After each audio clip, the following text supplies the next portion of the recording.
Good afternoon, everyone. हामी एकछिन कुर्छौँ त्यसपछि फेरि क्लास सुरु गर्छौँ।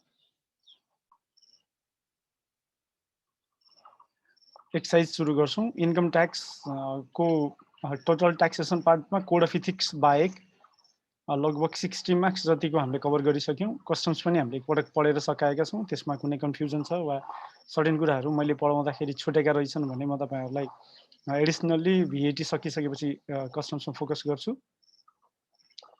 र एक्सर्साइजको चाहिँ मैले मेरो यो 75 पेजको डकुमेन्टबाट पढाइरहेको छु। यो फर्मेटिङहरु खासै मिलेको छैन। हामीले एडमिनिस्ट्रेसन अफ ट्याक्स ल एक्साइज ट्याक्स को एडमिनिस्ट्रेसन र एक्साइज को रजिस्ट्रेसन चाहिँ हामीले पहिला नै पनि एकचोटि पढिसकेका छौँ। एक्साइज को कानुनमा हामीहरूले पढ्नुपर्ने भनेको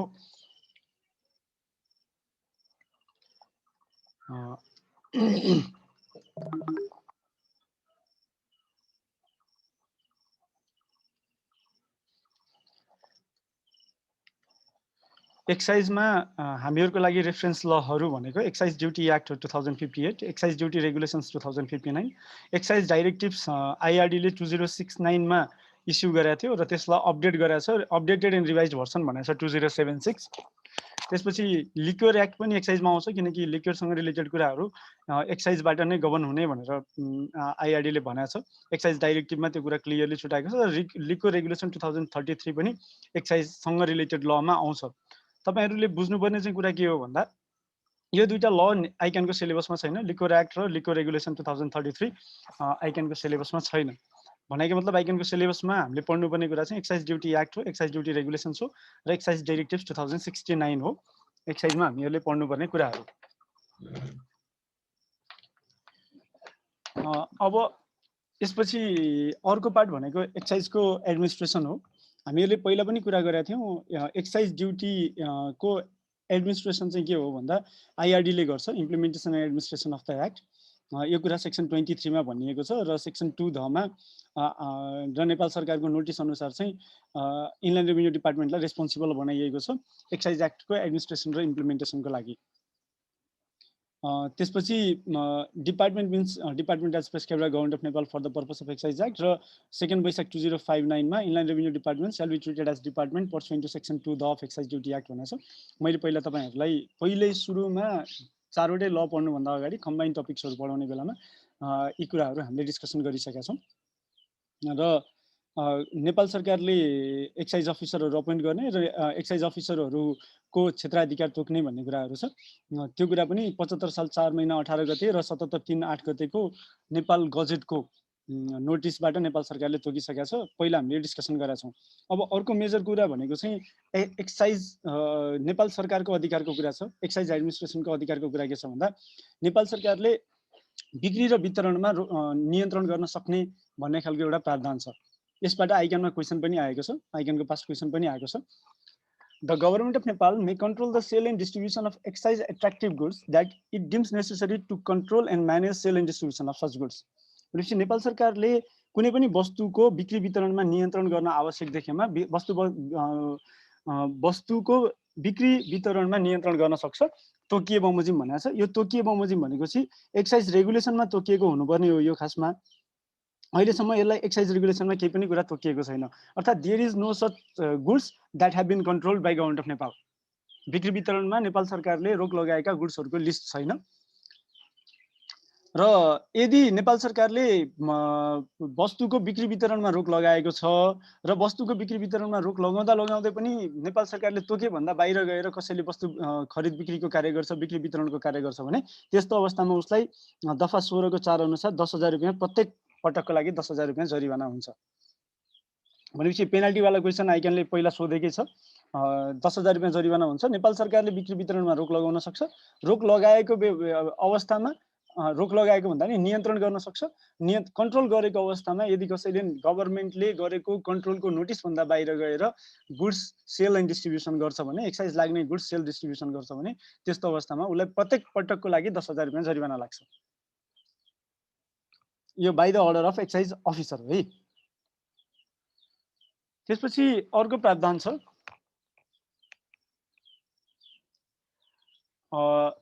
रक्सी र चुरोटको कारोबार, एउटा वस्तुको बिक्री वितरणमा नियन्त्रण गर्ने, त्यो बाहेक स्पष्ट ढङ्गले रक्सी र चुरोटको कारोबार कसरी गर्ने भन्ने कुराहरू चाहिँ क्ल्यारिफाई गराएको छ। The business persons other than the following shall not carry out transaction of liquor and tobacco along with other goods.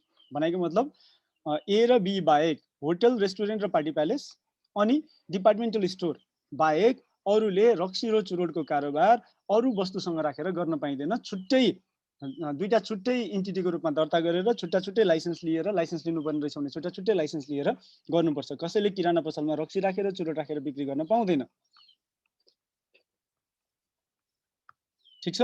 तर होटल, रेस्टुरेन्ट र पार्टी प्यालेसले चाहिँ अरू वस्तु वा सेवासँगै रक्सी र चुरोट पनि बिक्री गर्न पाउँछन्। किन पाउँछन् भन्दा चाहिँ यिनीहरूको काम भनेको चाहिँ होटलको काम त मासु बेच्ने हो, तर मासुसँगै रक्सी पनि बेच्ला।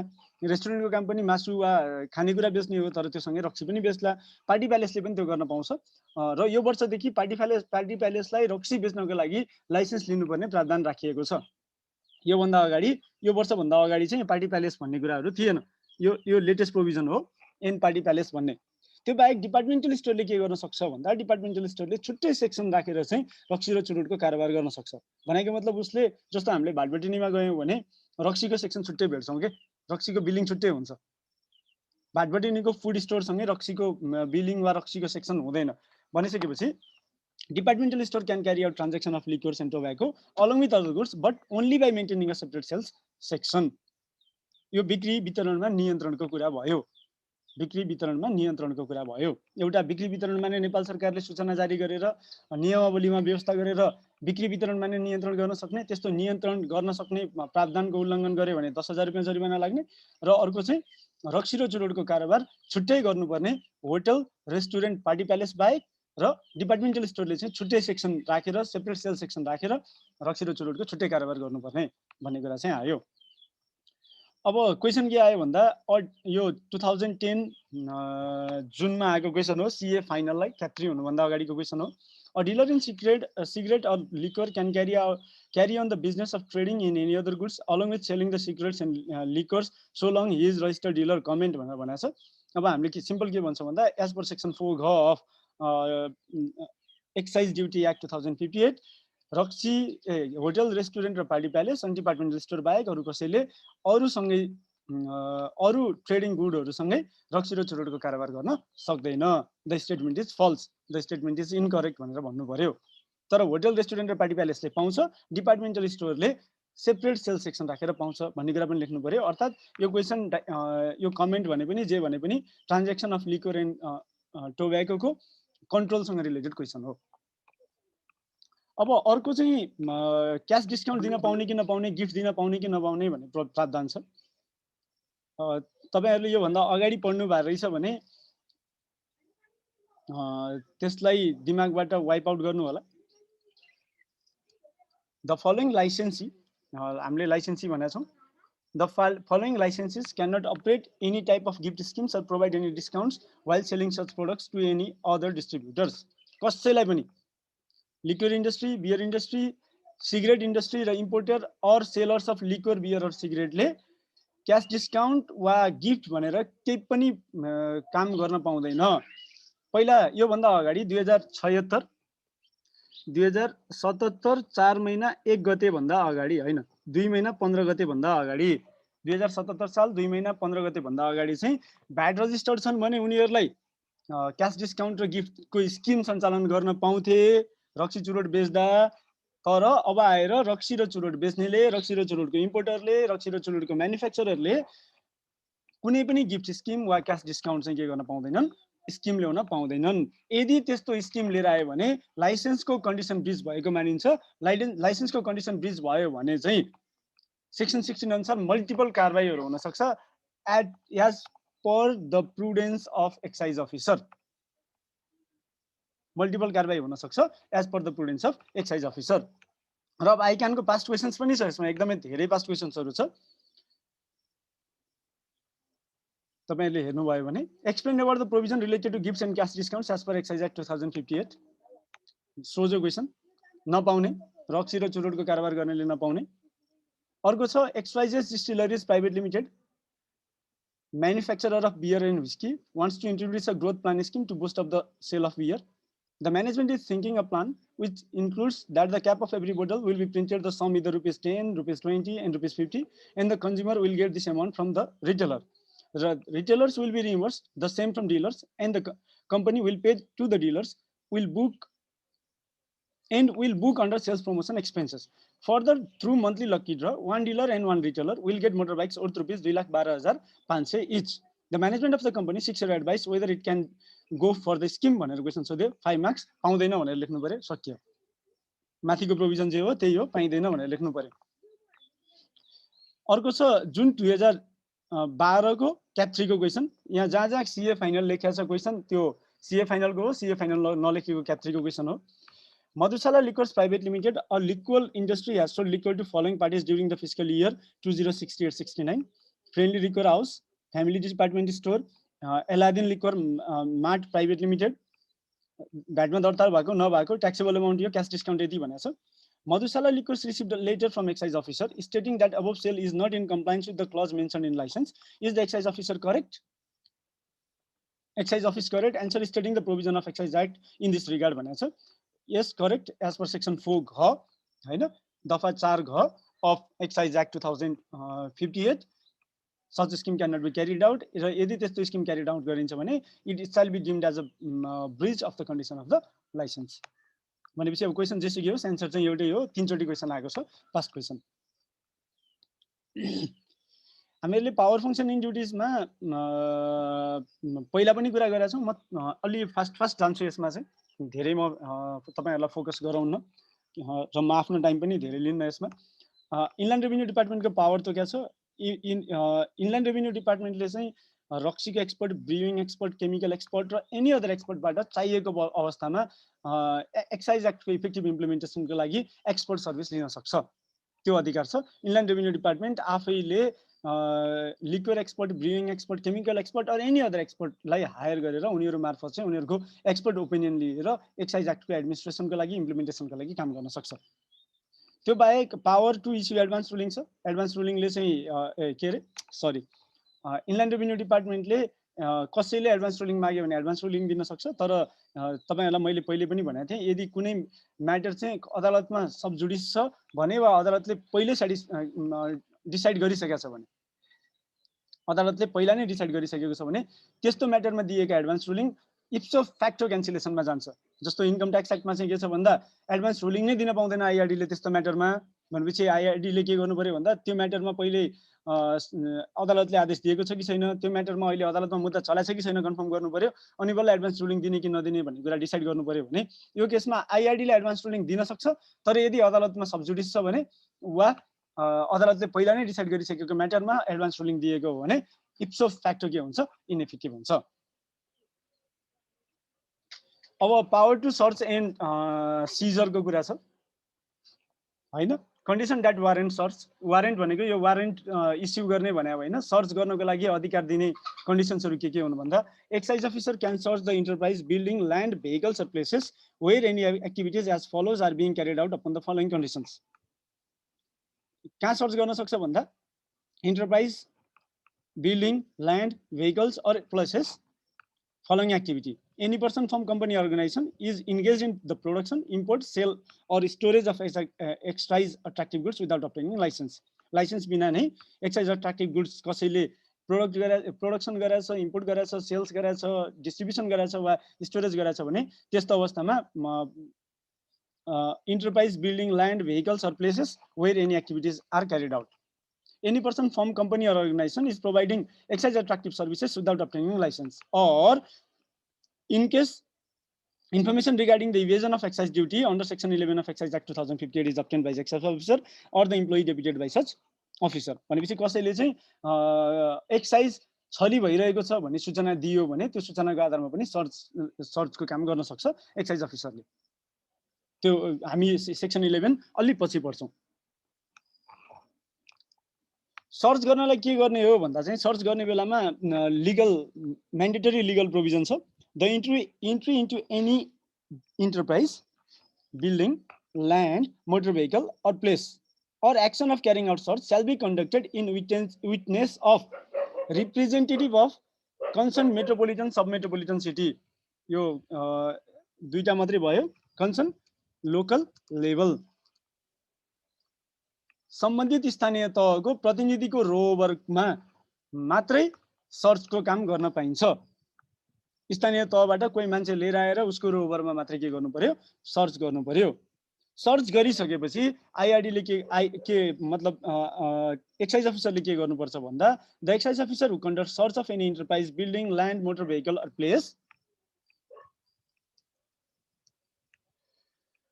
or excise attractive goods shall send a report with regard to such search to the Director General within 24 hours of the search.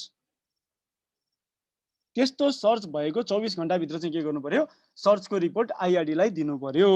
त्यो बाहेक एक्साइज अफिसर आफैले सर्च नगरेर एक्साइज अफिसरको सबअर्डिनेट मार्फत सर्च गरिएको हो भने त्यस्तो अवस्थामा पनि त्यो सबअर्डिनेटले तत्कालै एक्साइज अफिसरलाई चाहिँ इन्फर्मेसन दिनु पर्यो र एक्साइज अफिसरले र डिपार्टमेन्टले त्यो सबै फर्मालिटी पुरा गरेर 24 घण्टाभित्र सर्च गरेको 24 घण्टाभित्र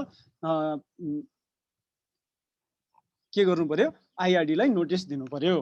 दुईटा केस भयो, आइआरडीलाई सर्च गरिसकेपछि नोटिस दिनुपर्ने र अर्को कुरा के भन्दा पुलिस र लोकल एडमिनिस्ट्रेसनले सहयोग गर्नुपर्छ। एक्साइज अफिसरले लोकल एडमिनिस्ट्रेसनलाई वा पुलिसलाई सर्च गर्ने कार्यको लागि, एरेस्ट गर्ने कार्यको लागि वा सिजर गर्ने कार्यको लागि रिक्वेस्ट गर्यो भने पुलिस र लोकल एडमिनिस्ट्रेसनले तत्कालै आफ्नो सर्भिस के गर्नुपर्छ, रेन्डर गर्नुपर्छ। अब अर्को सर्च पछि आयो power to seizure and arrest. यसमा केही छ नबुझेको तपाईहरुले? नबुझेको छ भने सोध्नु होला है।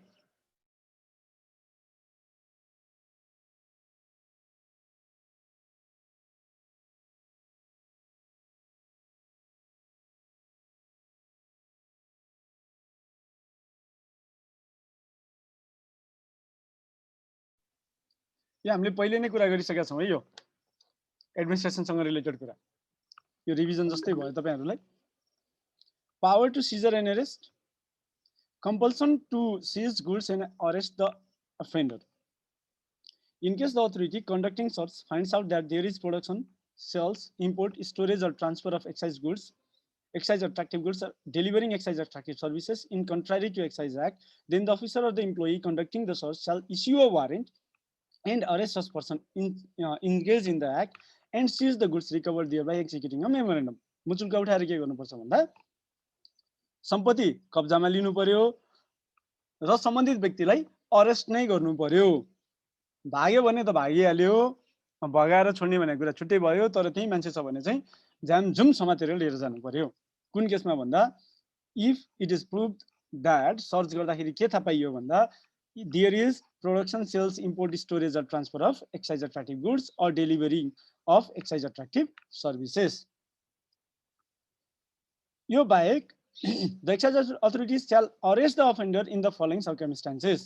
In case the authority conducting search, यो माथिकै कुरा भयो, in any offense is, if any offense is being committed in any enterprises, building, land, vehicle or place, and if it is foreseen that there is possibility of the accused being absconded, भनेपछि ऊ भाग्न सक्ने chance देखियो, or the evidence of the offense being wiped out if immediate action is not taken, then the excise officer or the employee deployed by such an officer may, by executing a memorandum, or cause any of his or subordinate employee to arrest the person who is suspected to have committed the offense at any time. भनेको मतलब तत्कालै मान्छेलाई समातिएन भने उसले प्रमाण लोप गराउन सक्छ भने वा ऊ भागेर जान सक्छ भने, हराउन सक्छ, गायब हुन सक्छ भन्ने लाग्यो भने एक्साइज अफिसरले आफ्नो अधिकार प्रयोग गरेर उलाई के गर्न सक्छ, पर्चा खडा गरेर चाहिँ अरेस्ट गर्न सक्छ। यो चाहिँ गर्न सक्छ हो, माथिको चाहिँ गर्न पर्छ हो। गर्न पर्छ र गर्न सक्छमा फरक छ। In such case, the authority that arrests the suspect shall present the person in front of excise officer for the approval of arrest. पहिला एरेस्ट गर्ने, अरेस्ट गरिसकेपछि के गर्ने भन्दा एक्साइज अफिसर समक्ष पेश गरेर अनि एरेस्ट गरेकोलाई सदर गराउने। एरेस्ट र सिजर भएको 24 घण्टा भित्र एक्साइज अफिसरलाई पनि सूचना दिनु पर्यो। एक्साइज अफिसरको सबअर्डिनेटले गरेको हो भने हैन, एक्साइज अफिसरले नै गरेको हो भने पनि वा सबअर्डिनेटले गरेको हो भने पनि अरेस्ट र सिजर गरेको 24 घण्टा भित्र आइआरडीलाई चाहिँ नोटिस दिनु पर्यो। यस्तो अवस्थामा पनि पुलिस र लोकल एडमिनिस्ट्रेसनले सपोर्ट गर्नुपर्छ।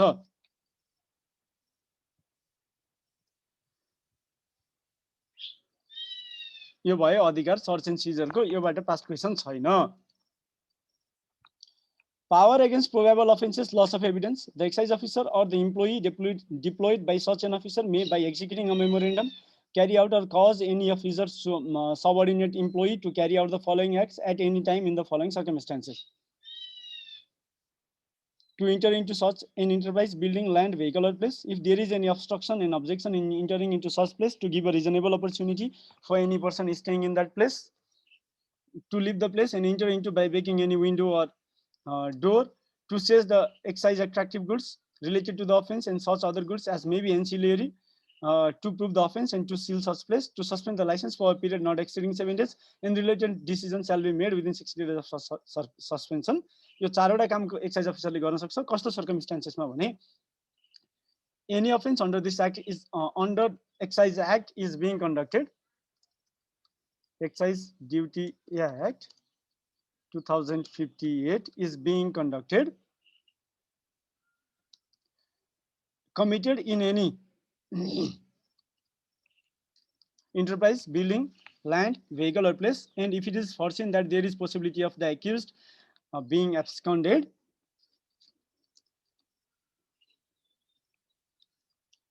or any offense under Excise Duty Act 2058 is being committed in any enterprise, building, land, vehicle, or place, and the evidence of offense being wiped out if immediate action is not taken.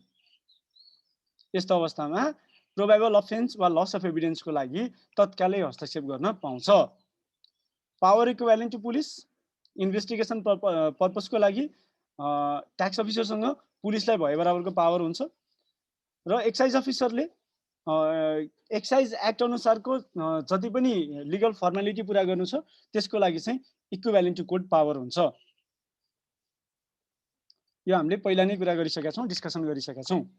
Power to recover due and outstanding excise duty. In case where it appears that any person has paid less than the amount of excise duty payable by such person for excise attractive goods or services, the excise officer may recover due and outstanding amount of excise duty from them.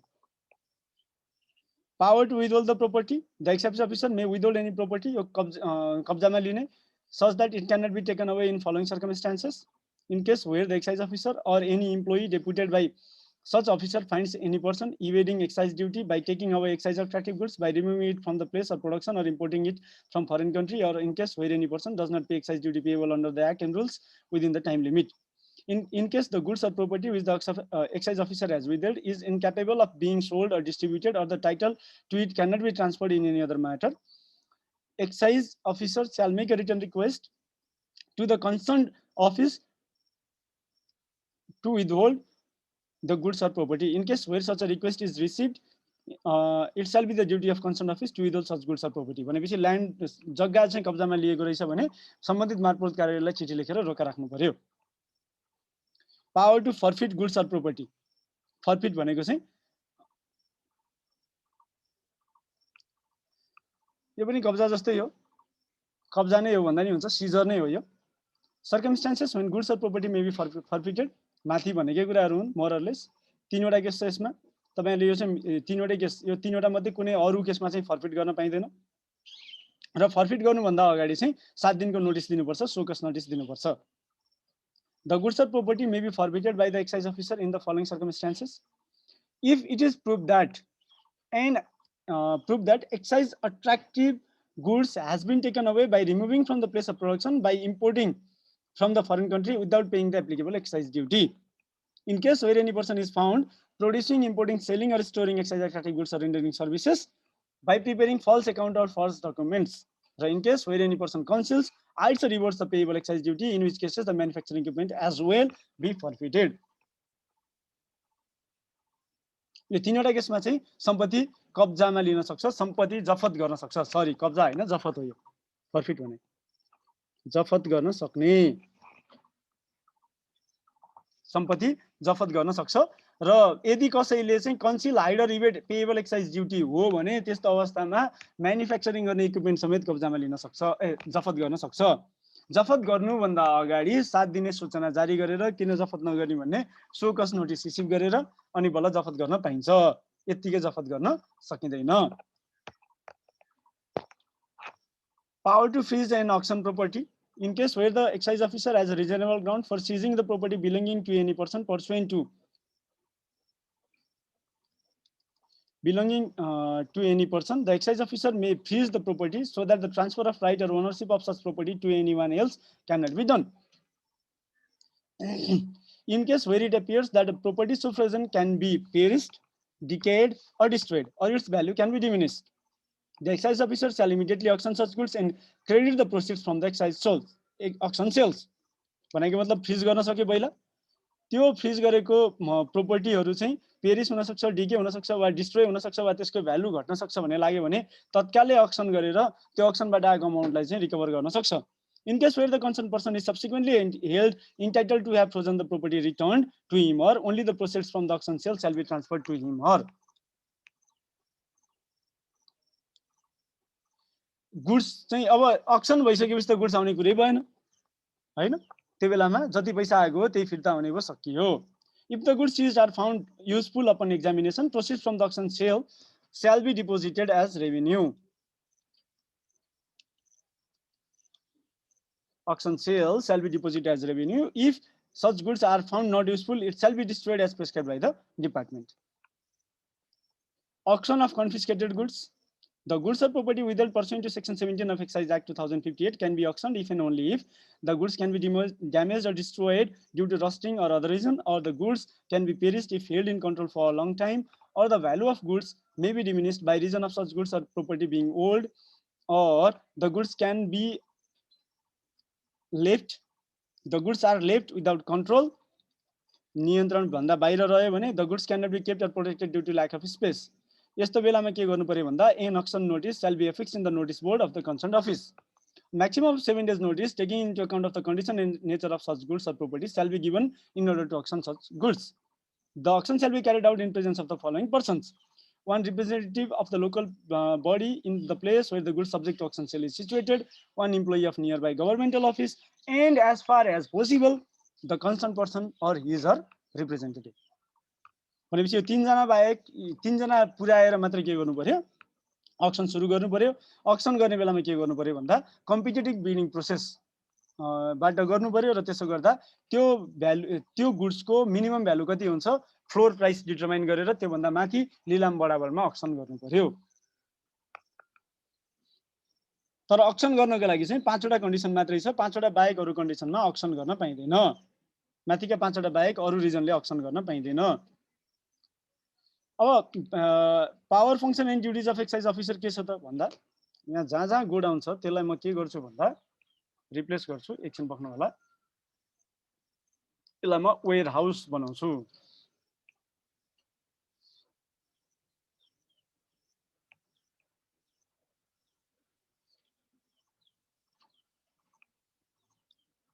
कहाँ पुग्यो? Okay. अब लगभग हामी एडमिनिस्ट्रेसनको चाहिँ लास्टतिर पुग्यौं. Power function and duties of excise officer rule 12 मा छ. In addition to powers described above, the excise officer has the following power function and duties. When the excise authority goods stored in the warehouse are being taken out for sale, distribution, or transport, to cause to take out such goods in his or presence and get an inventory thereof, maintained in the place of production of the enterprise. To submit to the department as requested, reports on the production or sale and distribution. यो तपाईहरुले पढेर memorise गर्न सक्नुहुन्छ. यसमा मैले खासै discussion गर्नु जरुरी छैन. अर्को छ power to examine stock. The excise officer may depute an employee at any time to examine the stock of raw materials, work in progress, and finished goods relating to excise attractive goods of the licensee. It shall be the duty of licensee to allow such employee to examine the stock. The office shall send the report of details of such examination to the department. भनेपछि excise duty अफिसरले के गर्न सक्छ? Excise अफिसरले stock examine गर्न सक्छ वा इन्स्पेक्सन गर्न सक्छ हैन. एक्जामिन भन्दा नि इन्स्पेक्सन हो, यो ल्याङ्ग्वेज रङ हो. र इन्स्पेक्ट गरिसकेपछि आफ्नो रिपोर्ट चाहिँ त्यस्तो इन्स्पेक्सनको रिपोर्ट चाहिँ आईआरडी मा पठाउनु पर्छ. र इन्स्पेक्सन गर्न कुनै एक्साइज अफिसर आयो भने इन्स्पेक्सन गर्न दिने कर्तव्य चाहिँ लाइसेन्सीको हो. तपाईलाई दिन्न भन्न पाइदैन. न्यू रोडमा जस्तो पसल बन्द गर्न पाइदैन. दुई जना हराइसक्नु भएछ, अल्छी लागेर होला सायद. के छ क्वेशन यसमा?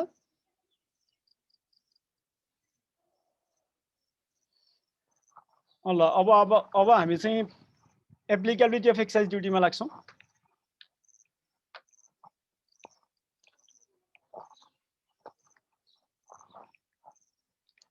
अब एक्साइज एडमिनिस्ट्रेसन पहिला पनि हामीले पढेको हो, एक दुईवटा छुट्या थियो भने अहिले थपियो, त्यो बेलामा छुटेको थियो भने एक्साइजको। कस्टम्सको चाहिँ एडमिनिस्ट्रेसन हामीले पढाएको छैनौँ, एक्साइजको पढिसक्यौँ, कस्टम्स पढ्ने बेलामा नै पढ्यौँ। एक्साइजको चाहिँ एक्साइज एडमिनिस्ट्रेसन हामीहरूले पहिला नै पढिसकेका थियौँ। इन्कम ट्याक्स, भ्याट र एक्साइजको तीनवटैको एडमिनिस्ट्रेसन हामीले पहिल्यै पढिसकेका थियौँ।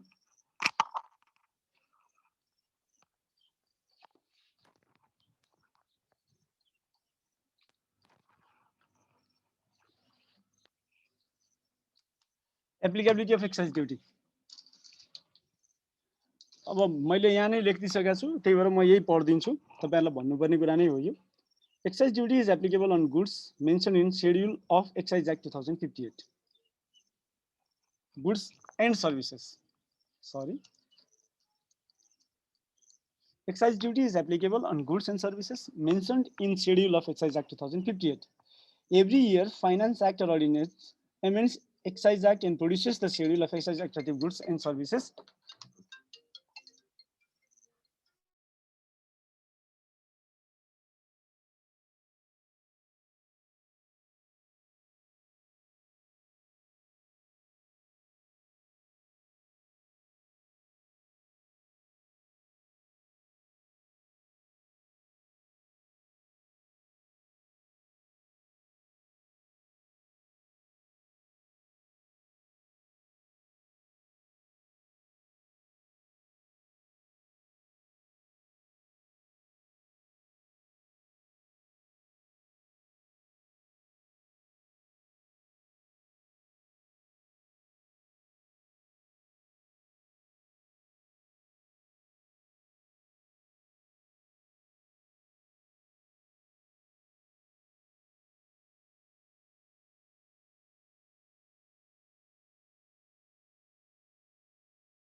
Recording. Okay. एकछिन एउटा फोन आएर डिस्टर्ब भयो है, म फेरि सुरुदेखि नै कुरा गर्छु। हरेक वर्ष फाइनेन्स एक्ट अर्डिनेन्सले एक्साइज एक्टलाई एमेन्ड गर्छ र एमेन्ड गरिसकेपछि त्यो एमेन्डमेन्टसँगै तल चाहिँ जस्तो तपाईँहरूले हेर्नुभयो भने लास्टमा चाहिँ schedule of excise attractive goods and services हुन्छ, रेट सहित नै हुन्छ, हार्मोनिक कोड वाइज नै राख्छ। भनिसकेपछि हामीले एक्साइज एक्टको शेड्युल कहाँ छ, एक्साइज ड्युटी एक्टको शेड्युल कहाँ छ भन्दा जहिले पनि हामी फाइनेन्स एक्टमा गएर हेर्छौँ, फाइनेन्स एक्ट वा अर्डिनेन्समा गएर हेर्छौँ। र जस्तो हामीसँग भ्यालु एडेड ट्याक्स छ र एक्साइज एक्ट छ, दुईटा एक्ट छ। भ्यालु एडेड ट्याक्समा चाहिँ there is schedule of VAT exempt items. मैले फेरि रिपिट गरेँ, भ्यालु एडेड ट्याक्समा चाहिँ there is schedule of VAT exempt items भने एक्साइज एक्टमा चाहिँ के छ भन्दा there is schedule of excise attractive goods and services. दुईटाको डिफरेन्स ख्याल गर्नुहोस् है। भ्यालु एडेड ट्याक्समा चाहिँ एक्जेम्टको लिस्टमा पर्यो भने एक्जेम्ट हो, नभए भ्याट लाग्छ। एक्साइज ड्युटी एक्टमा चाहिँ एक्साइज लाग्ने लिस्टमा पर्यो भने एक्साइज लाग्छ, नभए लाग्दैन। एकदमै फरक छ है, यो आकाश जमिनको फरक हो, तपाईँहरूले फेरि पनि ख्याल गर्नु होला। भ्यालु एडेड ट्याक्समा एक्जेम्सनको लिस्टमा परेन भने भ्याट लाग्छ। एक्साइज ड्युटी एक्टमा एक्साइज लाग्ने लिस्टमा शेड्युलमा पर्यो भने मात्रै एक्साइज ड्युटी लाग्छ। बुझ्नुभयो होला। Unless the goods or services are listed in the schedule, the goods or services are exempt from excise duty.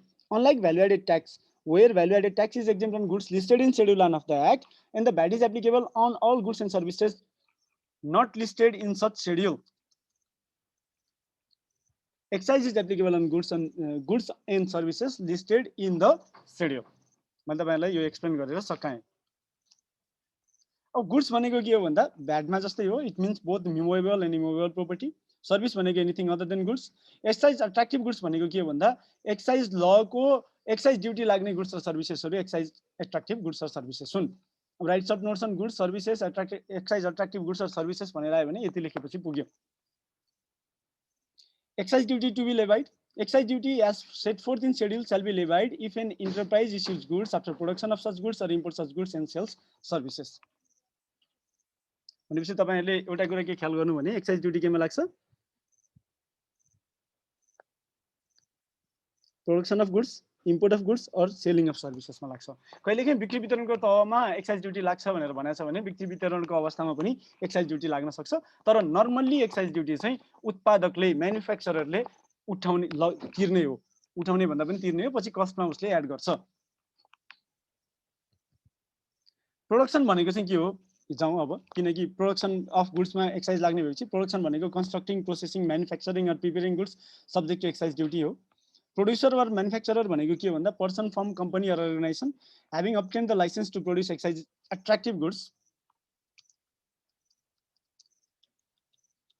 and this term also includes person, firm, company or organization providing the excise attractive services.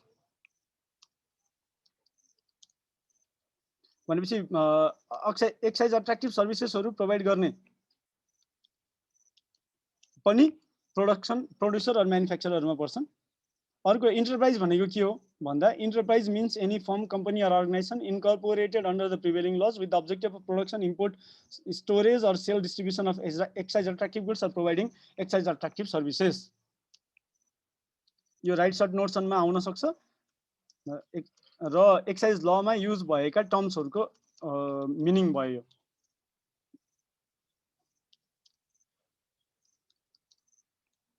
Person भनेको person means any person, enterprise, association, partnership, form, cooperative, joint venture, director of a trust और fund, proprietor, chief representative और agent. This term also includes any entity or branch or sub-branch of such an entity or similar place of transaction that either without profit motive manufactures or imports excise attractive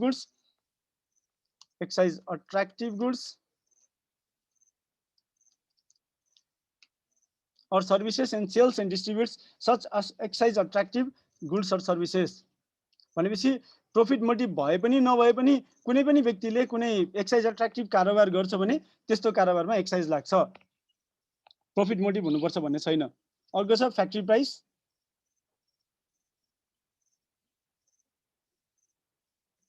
factory price भनेको के हो भन्दा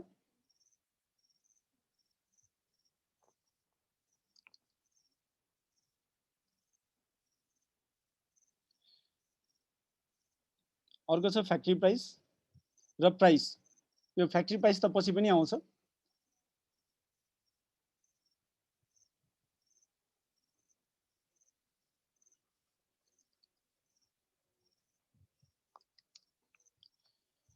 factory price भनेको चाहिँ के हो भन्दा इन्टरप्राइजले फ्याक्ट्रीबाट निकाल्दा जति प्राइसमा निकाल्छ त्यो चाहिँ फ्याक्ट्री प्राइस हो, आफ्नो प्रॉफिट पनि जोडेर। भनेको मतलब फ्याक्ट्री प्राइस भनेको हामीले कस्टमा बढेको फ्याक्ट्री प्राइस होइन।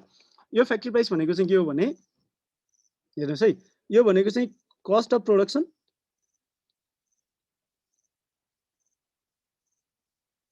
Plus profit of manufacturer.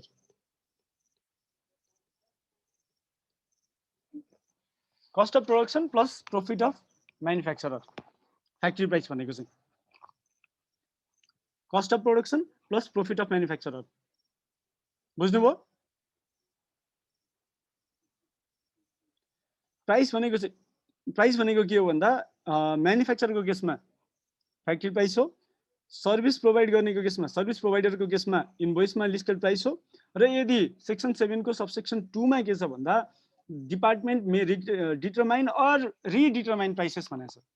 भनेको मतलब मैले कुनै एउटा म्यानुफ्याक्चररले के गरे भन्दा फ्याक्ट्री प्राइस मेरो यति हो भनेर डिसाइड गर्यो हो, त्यसमा चित्त बुझेन भने डिपार्टमेन्टले प्राइस नै डिटरमाइन गरिदिन सक्छ वा रिडिटरमाइन गरिदिन सक्छ प्राइस।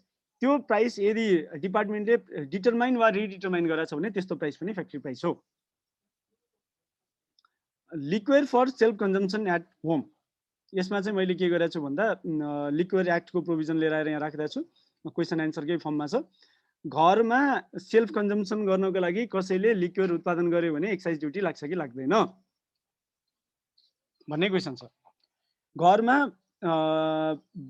वर्षमा 6 पटक रक्सी उत्पादन गरेछ भने एक पटकमा 5 लिटर र जाँड उत्पादन गरेछ भने एक वर्षमा एक पटकमा 10 लिटर, म्याक्सिमम वर्षमा 6 पटक हैन 6 पटक यसरी उत्पादन गर्न सक्छ। यदि कसैले सेल्फ कन्जम्पसनको लागि आफ्नो परम्परा धान्नको लागि, रीतिरिवाज धान्नको लागि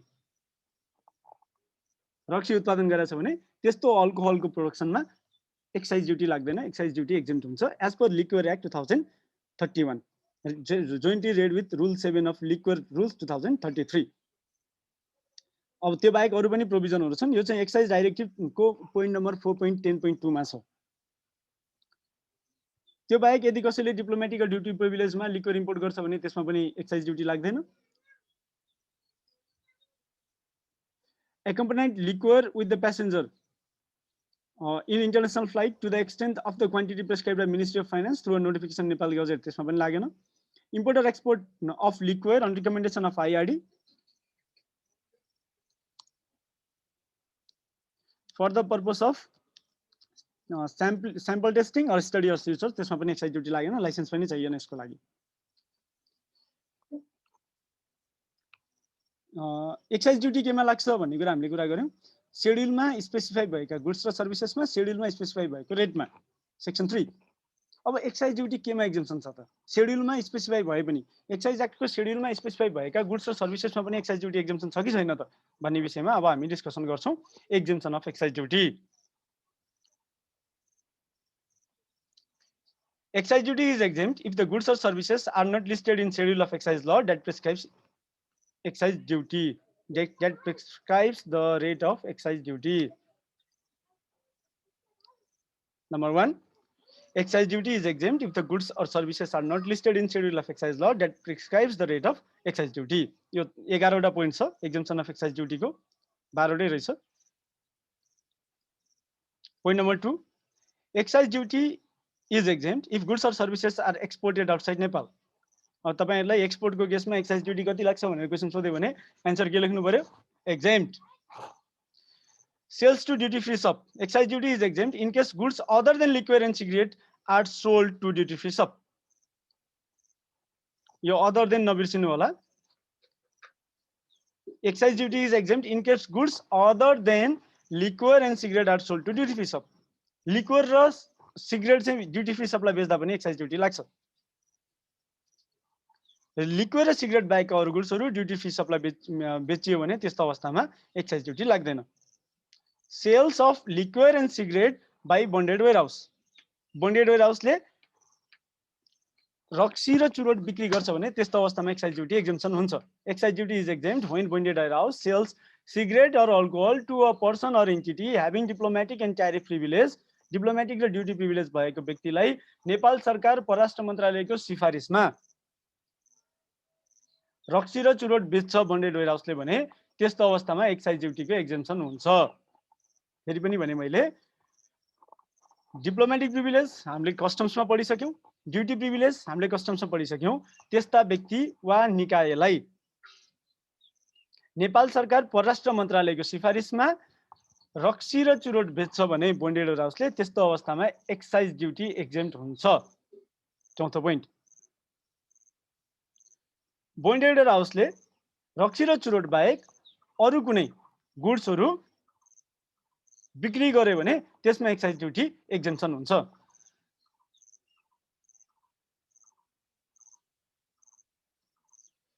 diplomatic facility, excise duty is exempt in case of import of goods on the recommendation of Ministry of Foreign Affairs by a person or entity enjoying diplomatic facility. कुनै अब भनेको मतलब इम्पोर्ट गर्दा है, यो अघि चाहिँ बन्डेड वेयरहाउसबाट किन्दा पनि एक्जेम्पसन पाउँथ्यो डिप्लोमेटिक प्रिभिलेज र ड्युटी प्रिभिलेज वालाले भने अब चाहिँ नेपाल सरकार परराष्ट्र मन्त्रालयको सिफारिसमा डिप्लोमेटिक प्रिभिलेज पाउने, डिप्लोमेटिक फ्यासिलिटी पाउने, यसलाई म डिप्लोमेटिक प्रिभिलेजै लेख्छु। डिप्लोमेटिक प्रिभिलेज पाउने व्यक्तिहरूले इम्पोर्ट गरे भने त्यस्तो इम्पोर्टमा एक्साइज ड्युटी लाग्दैन। Conversion of motor vehicle into governmental number plate under approved annual program of project, excise duty is exempt when the number plate of a motor vehicle is converted into governmental plate in case all the following conditions are satisfied. So 5 conditions are: number 1, was imported by diplomatic mission or donor agency. The vehicles shall not be older than 10 years since the year of its first production, have been imported under diplomatic or duty privilege, under diplomatic और duty privilege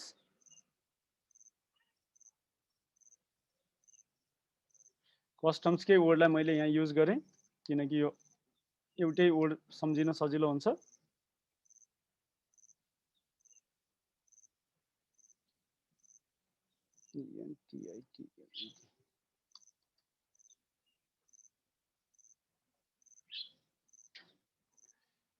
duty privilege. The motor vehicle is transferred in the name of the project and the conversion is effected as per the approved annual plan of such project. भनेपछि जस्तो USAID को कुनै project छ USAID को USAID को कुनै प्रोजेक्टको लागि भनेर उसले मोटर भेहिकल लिएर आयो र त्यो प्रोजेक्टको समयावधि सकिसकेपछि approved annual plan of the project अन्तर्गत रहेर USAID ले आफ्नो मोटर भेहिकललाई नेपाल सरकारको नम्बर प्लेटमा रूपान्तरण गर्यो भने एक्साइज ड्युटी लाग्ने कि नलाग्ने भन्दा त्यो डिप्लोमेटिक मिसन वा डोनर एजेन्सीले इम्पोर्ट गरेको हुनुपर्छ USAID is a donor agency and diplomatic status पाएको डोनर एजेन्सी हो number 2 shall not be older than 10 years from the year of its first production तपाईले भेहिकलको चाहिँ इयर अफ प्रोडक्सन कहिले identify गर्नुस् 10 वर्ष भन्दा बढी छ भने चाहिँ यो प्रिभिलेज पाएन नम्बर 3 डिप्लोमेटिक ड्युटी प्रिभिलेज पक्का हो USAID ले त्यसमै ल्याएको थियो भेहिकल कुन कसको नाममा ट्रान्सफर हुन्छ त्यही प्रोजेक्टको नाममा जुन प्रोजेक्टमा चाहिँ USAID ले काम गरेको थियो र त्यो conversion is effected as per the approved annual program of the project अर्को छ transfer of motor vehicle to local body community school community hospital वा गभर्नमेन्टल बडी माथिको केसमा चाहिँ प्रोजेक्टलाई नै हस्तान्तरण गरेको हो तलको केसमा चाहिँ मोटर भेहिकल कसलाई लोकल बडीलाई हैन कम्युनिटी स्कुललाई कम्युनिटी हस्पिटललाई वा नेपाल सरकारलाई excise duty is exempt on transfer of motor vehicles in case of the following conditions are satisfied. The motor vehicle was imported under partial or full duty privilege except those imported on inventory or bank guarantee. यसलाई म record भन्छु लगत राखेर वा bank ग्यारेन्टीमा import गरेको चाहिँ होइन त्यो बाहेक फुल और पार्शियल ड्युटी प्रिभिलेजमा इम्पोर्ट भएका भेहिकलहरू ती भेहिकलको लाइफ चाहिँ फर्स्ट प्रोडक्सनदेखि 10 वर्ष पुरा नभएका त्यस्ता भेहिकलहरू लोकल बडीको नाममा लोकल लेभलको नाममा कम्युनिटी स्कुलको नाममा कम्युनिटी हस्पिटलको नाममा वा नेपाल सरकारको नाममा ट्रान्सफर भए ट्रान्सफर पनि कहिले भयो भन्दा प्रोजेक्ट समाप्त भएको मितिपछि र त्यस्तो ट्रान्सफर गर्नको लागि चाहिँ मिनिस्ट्री अफ फाइनान्सको अप्रुभल छ भने त्यस्तो अवस्थामा एक्साइज ड्युटी एक्जेम्प्ट हुन्छ सुरु उमेरबाट 15 वर्ष पुरा गरेका डिप्लोमेटिक एजेन्सी प्रोजेक्ट पर्सन र अरु बडीले ड्युटी प्रिभिलेज अन्तर्गत इम्पोर्ट गरेका ड्युटी प्रिभिलेज अन्तर्गत इम्पोर्ट गरेका र भेहिकललाई स्क्रैप गरेर रजिस्ट्रेसन क्यान्सल गर्न चाहे भने मिनिस्ट्री अफ फाइनान्सको अप्रुभलबाट भेहिकललाई रियुज हुन नसक्ने गरी स्क्रैप गर्दा एक्साइज ड्युटी तिर्नु पर्दैन भनेको मतलब अब यसलाई म यसको चाहिँ म एक्जाम्पल दिन्छु है तपाईहरुलाई स्क्रैप अफ मोटर भेहिकलको चाहिँ माथिको चाहिँ परेन यसको जस्तो युएस एम्बेसीले चाहिँ के गरेको थियो भन्दा एम्बेसीले चाहिँ 1998 मा एउटा फोर्डको भेहिकल ल्याछ अब यो युएस एम्बेसीको यो भेहिकल जुन छ यो भेहिकल प्रयोगको लागि योग्य छैन हो भनेपछि अब उ के गर्न चाहन्छ भन्दा योसँग दुईटा अप्सन छ एउटा अक्सन गरेर बेच्ने अर्को स्क्रैप गर्ने so that it cannot be used अब युएस एम्बेसीले डिप्लोमेटिक प्रिभिलेज वा ड्युटी प्रिभिलेज अन्तर्गत लागेको जुन भेहिकल छ त्यो भेहिकल उसले त्यो प्रयोजन बाहेक अरु प्रयोजनको लागि प्रयोग गर्यो भने एक्साइज ड्युटी लाग्छ र तपाईहरुलाई थाहा छ एक्साइज ड्युटी कसले तिर्नुपर्छ भन्दा जसले किन्छ त्यसैले तिर्नुपर्छ कस्टम्स कसले तिर्नुपर्छ जसले किन्छ त्यसैले तिर्नुपर्छ भ्याट कसले तिर्नुपर्छ जसले किन्छ त्यसैले तिर्नुपर्छ कहिले भन्दा जुन दिनमा त्यो अक्सन स्वीकार गरेको त्यो दिनमा भनेपछि तपाई यो रुटमा नगएर अब युएस एम्बेसीले के भन्यो भन्दा यो त प्रयोगै हुन सक्दैन म यसलाई चाहिँ स्क्रैप गर्दिन्छु कचाककुचुक पार्दिन्छु रजिस्ट्रेसनको नम्बर प्लेट पनि खारेज गर्दिन्छु यसको हैन भने युएस एम्बेसीले अब एक्साइज ड्युटी तिर्नु पर्ने कि नपर्ने भन्दा नपर्ने तर त्यसको लागि के हुनु पर्यो भन्दा उमेर 15 वर्ष भन्दा बढी हुनु पर्यो र मिनिस्ट्री अफ फाइनान्सको प्रायर अप्रुभल चाहियो कचाककुचुक चाहिँ in presence of the excise के रे यातायातका कर्मचारीको प्रेजेन्समा चाहिँ कचाककुचुक पार्नु पर्यो र स्क्रैपमा मतलब केमा बेच्नु पर्यो कबाडीमा बेच्नु पर्यो अब अर्को छ excise duty is exempt on transfer of motor vehicle if all the following conditions are satisfied. It was imported under partial customs duty facility. The owner who imports it dies and it is transferred in the name of the spouse of the owner. यो भनेपछि कसैले चाहिँ व्यक्तिगत प्रयोजनको लागि गाडी partial custom duty प्रिभिलेजमा किनेर ल्याउन पाएको थियो, ल्याएको व्यक्ति जसको नाममा थियो त्यो व्यक्ति मर्यो र उसको श्रीमती वा श्रीमानको नाममा भेहिकल ट्रान्सफर गरियो भने त्यस्तो अवस्थामा एक्साइज ड्युटी एक्जम्पसन हुन्छ। यो नेताहरूलाई दिएको फेसिलिटी हो। 2054 सालमा प्राडो पजेरो काण्ड चलाएको थियो नेपालमा। त्यो बेलामा कस्टम्स एक्साइज भ्याट सबै छुट भएर शेरबहादुर देउवाले सांसदहरूलाई प्राडो पजेरो किन्न दिएको थियो। ठिक छ हो, त्यो पजेरो चाहिँ अहिले पनि छ। अब जसले लिएर आएको, जुन सांसदले लिएर आएको, सांसद बिते, उसको श्रीमान वा श्रीमतीको नाममा पजेरो ट्रान्सफर गर्नु पर्यो भने, प्राडो ट्रान्सफर गर्यो भने एक्साइज ड्युटी लाग्दैन।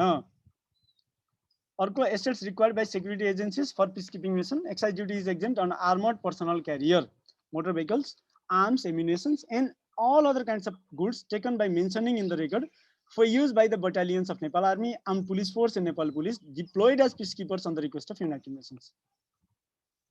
संयुक्त राष्ट्र संघको अनुरोधमा नेपाल आर्मी, नेपाल प्रहरी र सशस्त्र प्रहरीले पिस किपिङ मिसनको लागि जति पनि सामान लैजानु पर्छ त्यो सामान किन्दा लागेको त्यो सामानमा लाग्ने एक्साइज ड्युटी एक्जम्पसन हुन्छ र 90% भन्दा बढी स्थानीय झुत्रा वा पत्रु सामान प्रयोग गरेर कसैले गुड्स उत्पादन गर्छ भने त्यस्तो गुड्समा लाग्ने एक्साइज ड्युटी पनि एक्जम्पसन हुन्छ। क्वेसन हेर्नुस्, जुन 2017 डिसेम्बर 2016 मा क्वेसन आछ। At what condition excise duty is exempt? Is there any provision under which an industry shall enjoy excise exemption under Excise Act 2058 although its products are excise attractive? यो जेवल चाहिँ मलाई ठीक लाग्दैन, त्यही भएर अट्र्याक्टिभ बनाएको। अनि जुन डिसेम्बर 2008 जुन 2008 मा सीए फाइनललाई यही क्वेसन आएको छ। At what condition excise duty is exempt? माथिको क्वेसन जे छ त्यही नै हो भनेपछि यो 4 पटक आएको क्वेसन हो। एक पटक 2 मार्क्समा, एक पटक 4 मार्क्समा, 2 पटक 5 मार्क्समा। केही छ नबुझेको क्वेसन यसमा? एक्साइजको एक्जम्पसनमा नबुझेको कुरा केही छ?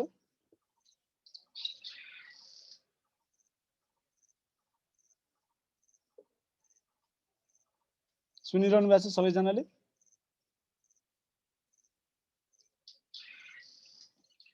ओके,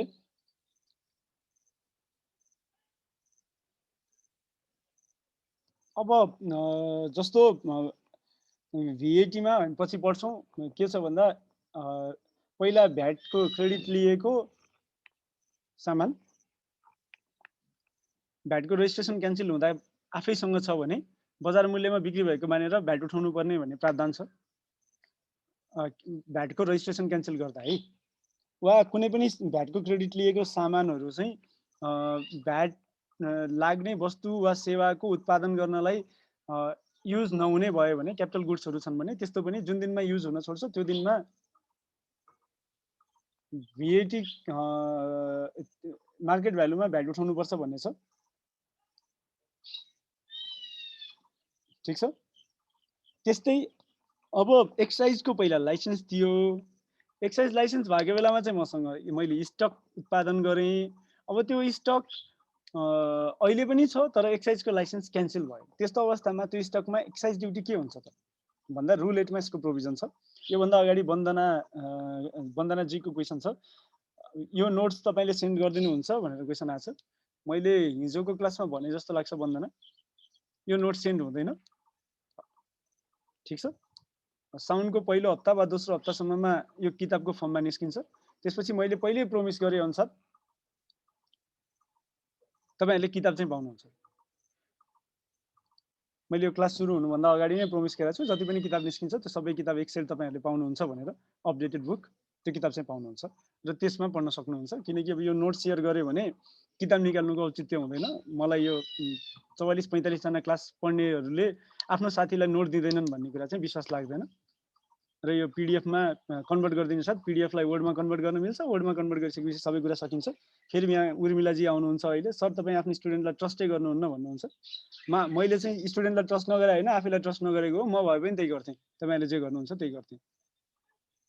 एटलिस्ट म मेरो क्लोज साथीलाई दिन्छु, उसको पनि अर्को क्लोज हुन्छ, उसको पनि अर्को क्लोज हुन्छ, हुँदा हुँदै यो जियोमेट्रिक प्रोग्रेसनमा note completely soft copy circulate हुन्छ। त्यो चाहिँ गरिँदैन। तर तपाईले किताब चाहिँ पाउनुहुन्छ as soon as the book gets published. अहिले I am working on the book. चारवटै किताब, इन्कम ट्याक्स, VAT, एक्साइज र कस्टम्स सबैको किताबमा मैले काम गरिरहेको छु है त। ओके, अब sales of stock that remains at the time of cancellation of license. The goods remaining in the stock in the warehouse at the time of cancellation of license may be sold after fulfilling both the conditions upon obtaining permission of the department and paying the excise duty applicable on it. र यदि कसैले चाहिँ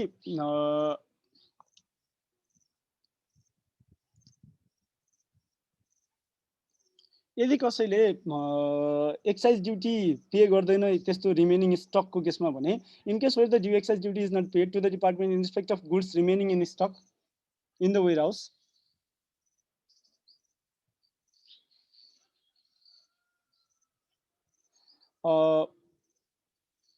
एकछिन के छ भन्दा मैले 3-4 दिनदेखिको भिडियोहरू अपलोड गरेको छैन। जति भिडियो आउँछ आज बेलुका म अपलोड गरेर तपाईहरुलाई सेन्ड गरिदिन्छु। मिस भएको छ भने मिस भएको छैन, बीचमा बुझा छैन भने पनि तपाईहरुले भिडियो हेर्न सक्नुहुन्छ है त। नबुझेको भिडियो छ भने त्यो पनि हेर्न सक्नुहुन्छ। बीचमा बुझा छैन, फेरि सरलाई रिपिट गर्न भन्दिनँ सर रिसाउनु होला भन्ने डर लाग्यो भन्ने खालको लागेको छ भने you can watch the video. यदि स्टकमा रहेको जति पनि वेयरहाउसमा रहेको स्टकमा एक्साइज ड्युटी तिरेन भने क्यान्सलेसन गर्दाखेरिको बेलामा भने त्यो बेलामा डिपार्टमेन्टले के गर्न सक्छ भन्दा auction such goods collect the due excise duty from the proceeds of the sale and refund the surplus amount if any to the concerned person. भनेको मतलब कुनै सामान एक्साइज लाइसेन्स खारेज हुने बखत स्टकमा छ भने त्यो सामानमा लाग्ने एक्साइज ड्युटी तिरेर मात्रै त्यो सामान बेच्न पाइन्छ। बेच्नुभन्दा अगाडि डिपार्टमेन्टको अप्रुभल लिनै पर्यो। जसरी पनि बाध्यता छ, डिपार्टमेन्टको अप्रुभल लिनै पर्यो।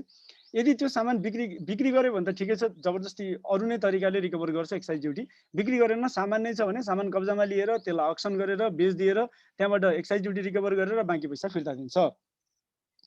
Mention the process to levy and collection of excise duty भन्ने एउटा क्वेसन छ। Who is responsible to deposit excise duty हैन, अनि when to deposit excise duty भन्ने छ। यो यसपछि आउँछ है। त्यही हो एप्लिकेबिलिटी अफ एक्साइज ड्युटीमा एक्साइज कसलाई लाग्ने कसलाई नलाग्ने, केमा लाग्ने केमा नलाग्ने हामीले डिस्कसन गरेर सकायौँ। कसलाई लाग्ने कसलाई नलाग्ने, केमा लाग्ने केमा नलाग्ने भन्ने कुरा हामीहरूले डिस्कसन गरेर सकायौँ। अब एक्साइज ड्युटीको एसेसमेन्ट कसरी हुन्छ, कसले एक्साइज ड्युटी कलेक्ट गर्ने, कसले लगेर बुझाउने, कहिले लगेर बुझाउने, कहाँ लगेर बुझाउने भन्ने प्रश्नको उत्तर खोज्नु पर्यो। Assessment of excise duty main चाहिँ नेपालको जति पनि ट्याक्स ल छ कस्टम्स बाहेक बाँकी सबै ट्याक्स ल सेल्फ एसेसमेन्ट हो। ठीक छ। इन्कम ट्याक्स पनि सेल्फ एसेसमेन्ट हो, VAT पनि सेल्फ एसेसमेन्ट हो र एक्साइज ड्युटी पनि सेल्फ एसेसमेन्ट हो। इनल्यान्ड ट्याक्सेसहरू सबै सेल्फ एसेसमेन्ट हो। कस्टम्सको केसमा assessment done by customs officer. तर त्यसको लागि चाहिने डकुमेन्ट बुझाउने काम चाहिँ कसको हो? चाहिने डकुमेन्ट बुझाउने काम चाहिँ इम्पोर्टरको हो वा इम्पोर्टरको एजेन्टको हो कस्टम्सको केसमा। Who is the person who is responsible to assess and recover excise duty भन्दा the person who produces excise attractive goods shall assess and recover excise duty, which is called self assessment. The responsibility to assess and recover excise duty shall be as follows. Manufacturing को केसमा manufacturer, import गरेको केसमा customs authority. If excise duty is applicable at the times of sales or distribution apart from the time of production or import, the liability to assess the recover the applicable excise duty shall be upon the importer or the seller. भनेपछि तपाईले के गर्नु पर्यो भन्दा rendering production यो प्रोड्युसरको सट्टा मैले यसलाई म्यानुफ्याक्चरर पनि गर्दिएँ, बुझिन्न होला फेरि हैन, और सर्भिस प्रोवाइडर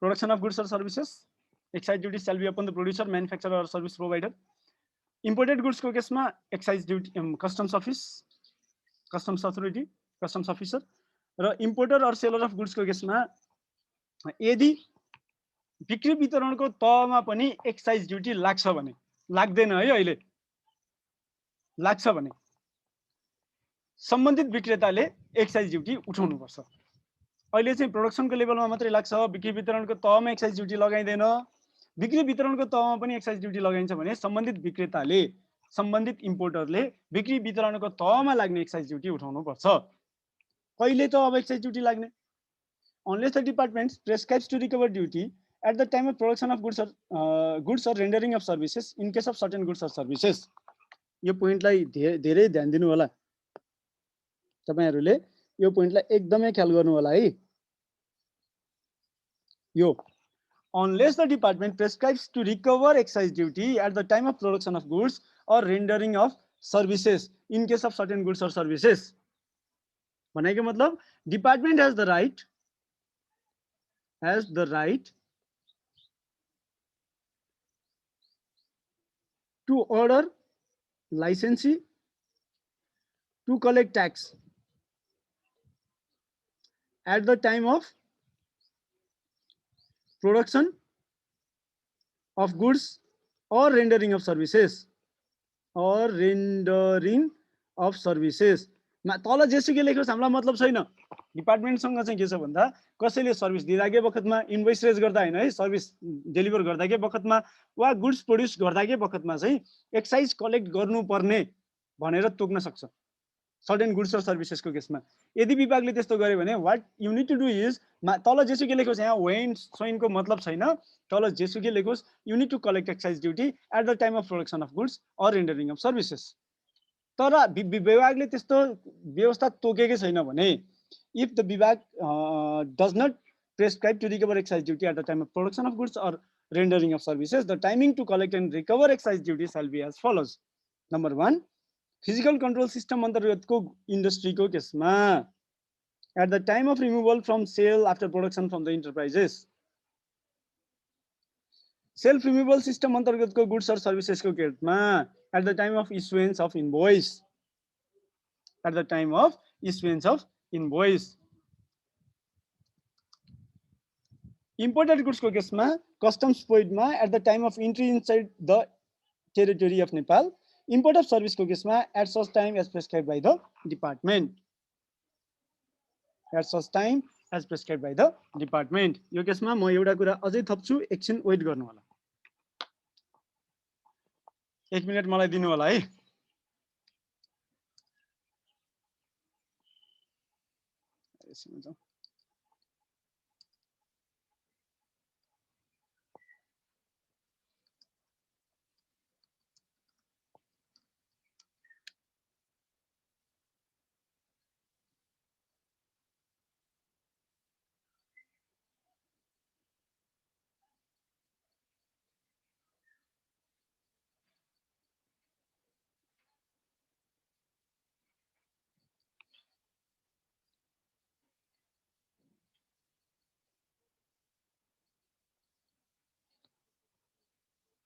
ओके ठीक छ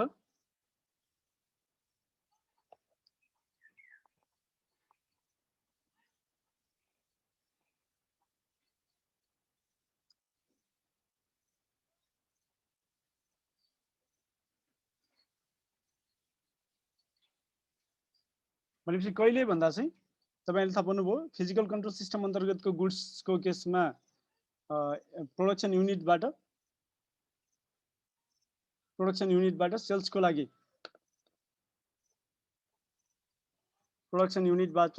लागि सामान रिमुभ गर्दा सेल्फ रिमुभल सिस्टम वा सेल्फ इस्युएन्स सिस्टमको केसमा इन्भोइस रेज गरेको बेखतमा issuance of invoice raising invoice imported goods को केसमा कस्टम्स पोइन्ट मा at the time of entry into Nepal र इम्पोर्ट अफ सर्भिस को केसमा विभागले तोकेको अवस्थामा कसले एक्साइज ड्युटी पे गर्ने त अब भन्दा कसले उठाउने हामीले माथि कुरा गर्यौं producer of excise extractive goods or सर्भिसेसले उठाउने कस्टम्स अथोरिटीले उठाउने कसले पे गर्ने त भन्दा इन केस अफ गुड्स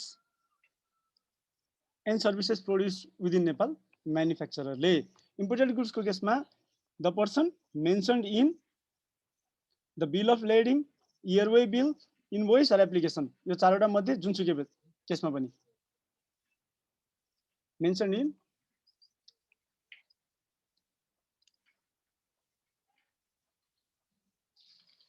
भनेको मतलब बिल अफ लेडिङमा मेन्सन भएको पर्सनले, इयरवे बिलमा मेन्सन भएको पर्सनले, इनभोइसमा मेन्सन भएको पर्सनले वा त्यस्तो गुड्सलाई क्लियरेन्सको लागि जुन पर्सनको नाम छ त्यो व्यक्तिले चाहिँ एक्साइज ड्युटी तिर्नुपर्छ। In case of auction of excise attractive goods, the person winning such auction. In case where goods other than alcohol or tobacco but from a duty-free shop is resold or used for other purpose, the person reselling it or reusing it. In case where the status of goods or service exempted from excise duty is converted into excise attractive, the person having ownership over such goods.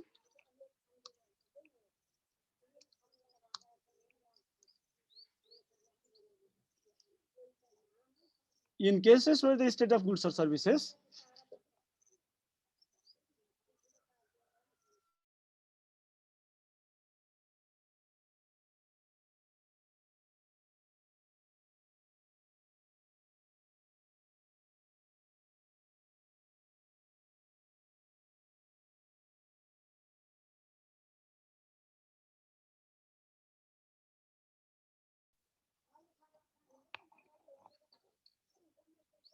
भनेपछि in case of goods और services produced in Nepal छ भने manufacturer, इम्पोर्टेडको केसमा इयरवे bill, bill of ल्याडिङ, invoice वा एप्लिकेसनमा उल्लेखित नाम भएको व्यक्ति। कसैले चाहिँ एक्साइज अट्र्याक्टिभ गुड्सको अक्सनलाई सकार गर्छ भने जुन व्यक्तिले त्यो अक्सन स्वीकार गर्छ त्यो। रक्सी र चुरोट बाहेक अन्य गुड्सहरू कसैले रियुज गर्छ वा ड्युटी फ्री सबबाट किनेको गुड्सहरू रिसेल गर्छ वा रियुज गर्छ भने जसले रियुज गर्छ रिसेल गर्छ त्यो व्यक्ति। र कुनै एक्साइज अट्र्याक्टिभ गुड्स र सर्भिसेसहरू एक्साइज नलाग्ने गुड्स र सर्भिसेसहरू एक्साइज लाग्ने गुड्स र सर्भिसेसमा कन्भर्ट हुन्छ भने त्यो दिनमा, ठिक छ, त्यो दिनमा जुन व्यक्तिसँग चाहिँ त्यो गुड्सको ओनरसिप छ त्यो व्यक्ति। यहाँ अब सर्भिस कहाँ गयो सर भन्ने होला हैन, सर्भिसको केसमा त ओनरसिपको कुरै आउँदैन किनकि सकिहाल्यो, इन्भोइस रेज गरेपछि गर्नु पर्यो। In circumstances other than that is described above, that is described above भनेपछि यो पाँचवटा बाहेक अरु कन्डिसनमा 1 2 3 4 5 पाँचवटा बाहेक अरु कन्डिसनमा एज प्रेस्क्राइब्ड बाइ द डिपार्टमेन्टले जुन व्यक्तिले एक्साइज यो तिर्नुपर्छ भन्छ त्यही। अब क्वेशनहरु टन्नै छन्। यो तपाईले हेर्नुभयो भने who is responsible person liable to pay excise duty under excise act 2058, who are obliged to pay excise duty as per excise act, who is responsible to collect and pay excise duty as stated in section 4 of excise act, right? Also about the date of payment of excise duty to the revenue. Comment on the following statements. Excise duty shall be paid at customs point at the time import of excisable goods. Excise duty shall be paid at the time of production and issue for sale of excise attractive goods of physical control system. Excise duty shall be paid. भनेपछि अब यो कहिले भन्ने कुरा चाहिँ when एकछिनपछि कुरा गरौँला, कहिले भन्ने कुरा चाहिँ रिकभर भयो। ठीक छ, हामीले रिकभर गर्यौं एक्साइज अट्र्याक्टिभ गुड्स र सर्भिसेसको। अब एक्साइजमा यो सेल्फ एसेसमेन्टसँग रिलेटेड कुरा थियो, कसले एसेसमेन्ट गर्ने र कहिले एसेसमेन्ट गर्ने, कहिले रिकभर गर्ने भन्ने कुरा। अब एसेसमेन्ट बाइ एक्साइज अफिसर पनि छ, एसेसमेन्ट बाइ एक्साइज अफिसर पनि छ। म के गर्छु भन्दा 5 मिनेट ब्रेक लिन्छु र त्यसपछि बाँकी यो एसेसमेन्टका कुराहरू तपाईहरु समक्ष प्रस्तुत गर्छु। ठीक छ, 5 मिनेट ब्रेक लिएर।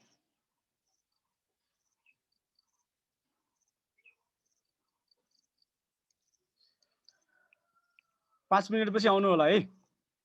I pause the recording.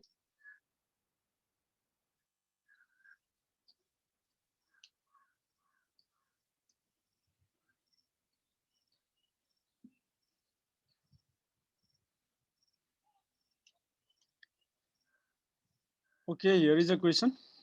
जस्तो म त्यही पुगेर कुरा गर्छु।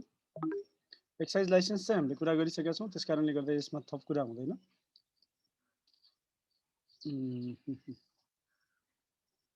यो क्वेसन छ। यो भनेको कस्तो भन्दा रक्सी र चुरोट बाहेक अरु रक्सी र चुरोट चाहिँ ड्युटी फ्री सपले वा बोनेरो हाउसले बेच्नको लागि नेपाल सरकार परराष्ट्र मन्त्रालयको स्वीकृति चाहिन्छ। त्यो बिना बेच्दैन, अर्थात् जति कन्जम्सन हुने हो त्यो बराबरको मात्रै हुन्छ। त्यो बाहेक अरू गुड्सको लागि चाहिँ डिप्लोमेटिक प्रिभिलेज, ड्युटी प्रिभिलेज भएका मान्छेहरूले आफ्नो प्रयोजनको लागि त्यो persons or entities entitled to diplomatic duty प्रिभिलेजले किनेर लैजान्छन् ड्युटी फ्री सबबाट। अब त्यो लगेका सामानहरू उनीहरूले आफ्नो प्रयोजनको लागि प्रयोग गरेनन् र त्यसलाई रिसेल गरे वा रियुज गरे, नेपालीलाई नै दिए, ड्युटी लाग्ने मान्छेलाई नै दिए भने त्यस्तो अवस्थामा त्यो जसले किनेर लग्यो, जसले रिसेल गरे वा रियुज गर्यो, त्यस्तो व्यक्तिले चाहिँ एक्साइज ड्युटी तिर्नुपर्छ। बुझियो अभिषेकजी? एकछिन है, बुझियो बुझियो?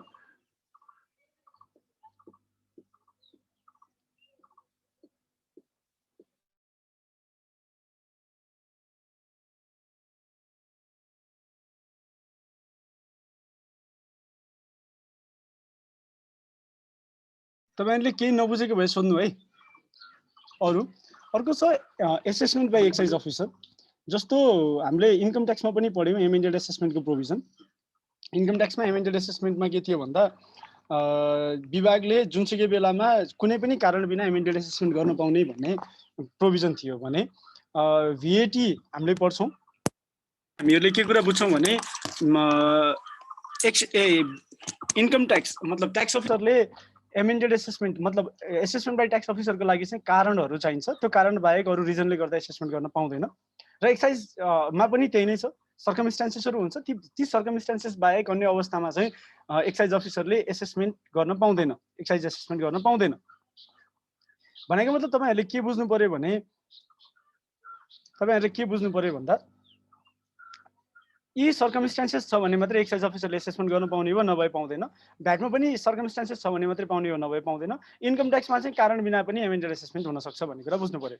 अब के छ भन्दा if excise return are not filed within the time limit, if an incomplete or erroneous return is filed, if a false excise duty return is filed, if the excise officer has the reasonable ground to believe that the amount of excise duty is unrestated or otherwise incorrect, if the excise officer has the ground and reason to believe that the selling price has been under-invoiced and it is necessary to determine the price or to determine additional price pursuant to section 7, subsection 4 of section 7, if the output recovery of production of goods or services subject to excise duty pursuant to or under this act is prescribed and such output recovery is not made, जस्तो हामीले पछि कुरा गर्छौं। रक्सीको केसमा 1 quintal molasses 1 quintal अन्न use गरेर 20 litre rectified spirit वा 19 लिटर इएनए बनाउनु पर्छ भन्ने खालको प्रोभिजनहरु आउँछ। त्यस्ता प्रोभिजनहरु छ भनेपछि अब त्यो लेभलमा चाहिँ त्यो रिकभरी भएन भने त्यो बेलामा पनि एक्साइज अफिसरले रिएसेसमेन्ट गर्न पायो। इभेजन अफ एक्साइज ड्युटीको बेलामा पनि पायो। अल्कोहल कन्टेन्टको केसमा चाहिँ 1% भन्दा बढीको डिफरेन्स आयो भने हैन, जस्तो अब 1000 लिटर अल्कोहल उत्पादन गर्नुपर्ने 900 1% भनेपछि 10 त भयो।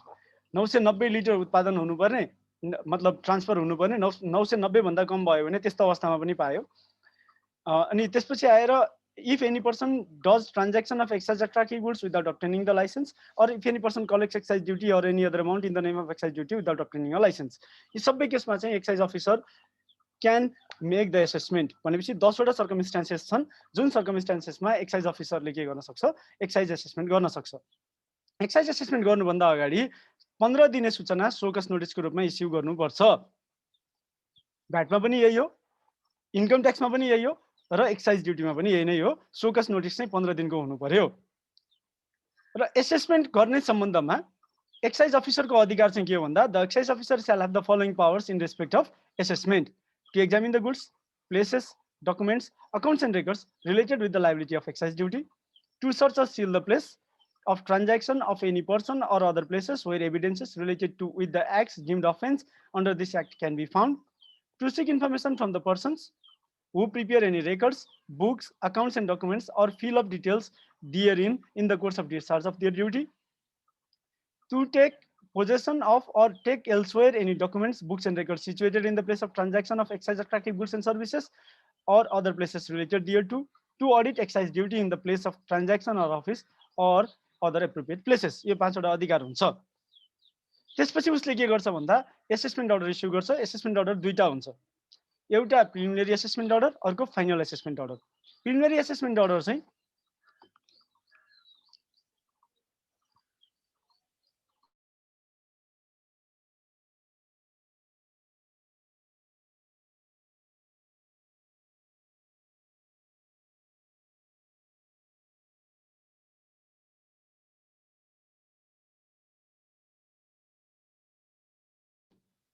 preliminary assessment order, the officer shall issue a preliminary assessment order as show cause notice in the format as set forth in Schedule 4 of Excise Regulation 2059.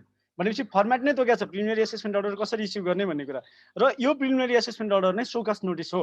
तपाईहरुले एकदम क्लियर हुनुस्, यो प्रिलिमिनरी एसेसमेन्ट अर्डर भनेको show cost notice हो भने त्यो show cost नोटिसमा preliminary assessment अर्डरमा जवाफ आइसकेपछि वा 15 दिनभित्र जवाफ आएन भने त्यस्तो अवस्थामा excise officer shall issue final assessment order as per Schedule 4 of Excise Regulation 2059 upon examining the evidences and responses submitted against preliminary assessment order. The delay fee applicable on the assessment of additional duty until the date of issuance of excise duty assessment order shall also be included in such order. यसपछि अर्को चाहिँ अब notice summon गर्नु पर्यो, notice दिनु पर्यो। कसरी दिने भन्दा चाहिँ यसको रुल अलिकति चेन्ज भएको छ। इन्कम ट्याक्स भ्याट र एक्साइजमा एउटै छ, यसरी यसरी दियो भने चाहिँ नोटिस समन हुन्छ भन्ने कुरा भयो। अर्को छ statute of limitation. While calculating the period, in cases where order to hold the license has been issued on the petition filed at any court regarding excise duty, the period shall be calculated by deducting the time taken until the decision is made भन्ने छ। यसको चाहिँ related ल ripple भइसकेको छ। The related law on which the rule is based is not in existence. भनेपछि यो यसलाई छोडिदिनुस् तपाईहरुले, यो पढिरहनु परेन, किताबमा यो आउँदैन। र अर्को एसेसमेन्टसँग रिलेटेड कुरामा फाइनान्स बैंक एन्ड फाइनान्शियल इन्स्टिट्युसनको पनि रेस्पोन्सिबिलिटी हुन्छ। एक्साइज अफिसरले चाह्यो भने बैंक फाइनान्शियल इन्स्टिट्युसनबाट कुनै पनि पर्सनको ट्रान्ज्याक्सनको इन्फर्मेसन लिन सक्छ। त्यसरी ट्रान्ज्याक्सनको इन्फर्मेसन लिनको लागि एक्साइज अफिसरले बैंक एन्ड फाइनान्शियल इन्स्टिट्युसनलाई चिठी लेख्यो भने त्यसको जवाफ दिनु, उनले भनेअनुसारको डकुमेन्ट दिने कर्तव्य बैंक एन्ड फाइनान्शियल इन्स्टिट्युसनको हुन्छ। डिसेम्बर 2011 मा 6 मार्क्सको क्वेसन आछ। भनेपछि यो जति पनि हामीले अहिले डिस्कसन गर्यौं त्यो 6 मार्क्सको क्वेसन हो। State the circumstances in which the excise officer can make his own assessment without accepting the tax payer's assessment of excise liability as per section 10 ग अफ एक्साइज एक्ट 2058 भनेर क्वेसन आएको छ। भनेपछि it is also the past question and as we all know that past question has the probability to be repeated in examination. तर एक पटक मात्रै आएको छ यो क्वेसन। अर्को चाहिँ anti evidence rule. It shall be deemed that an evasion of excise duty has been incited if and only if both the following conditions are satisfied. Number 1, in case a person commits any of the following activities, that is, reducing excise duty liabilities by carrying out a plan or activity with an intention of evading excise duty by misusing the provision under this act, doing an activity with intention of reducing excise duty liabilities and concluding a contract with such an intention. दोस्रो condition के हो भन्दा those activities are committed with the intention of benefiting from excise duty. झुकेर benefit भएको छ भन्ने चाहिँ हैन है, नियतवश बेनिफिटको लागि यी दुईटा एक्टिभिटीहरु गर्यो भने त्यस्तो अवस्थामा त्यसमा एक्साइज ड्युटी छल्नको लागि गरिएको प्रबन्ध मानिन्छ। यदि त्यस्तो भयो भने the director general may order officer to recover tax upon assessment of tax from such tax payer. Anti avoidance rule हो यो। Tax evasion scheme. If there is substantial reason to suspect that the attempt is being made to evade the excise duty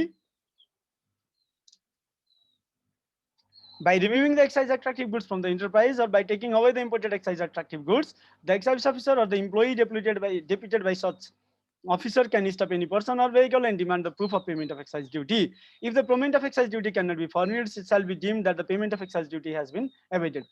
भनेको मतलब के हो भन्दा यदि कुनै मतलब कसैले चाहिँ प्रतिष्ठानबाट एक्साइज ड्युटी नतिरिकन सामान निकालेको भन्ने शंका लाग्यो भने वा इम्पोर्ट गरेर सामान ल्याउँदाखेरि एक्साइज ड्युटी भन्सारमा नतिरिकन ल्याएको भन्ने शंका लाग्यो भने त्यस्तो अवस्थामा सामानलाई रोक्ने र मोटर भेहिकललाई रोक्ने अधिकार एक्साइज अफिसरसँग छ। त्यति गर्दाखेरि उसले के गर्छ भन्दा they demand the proof of payment of excise duty. Excise duty pay गरेको प्रुफ सबमिट गर्न सकेन भने एक्साइज ड्युटी इभेट भएको मानिन्छ।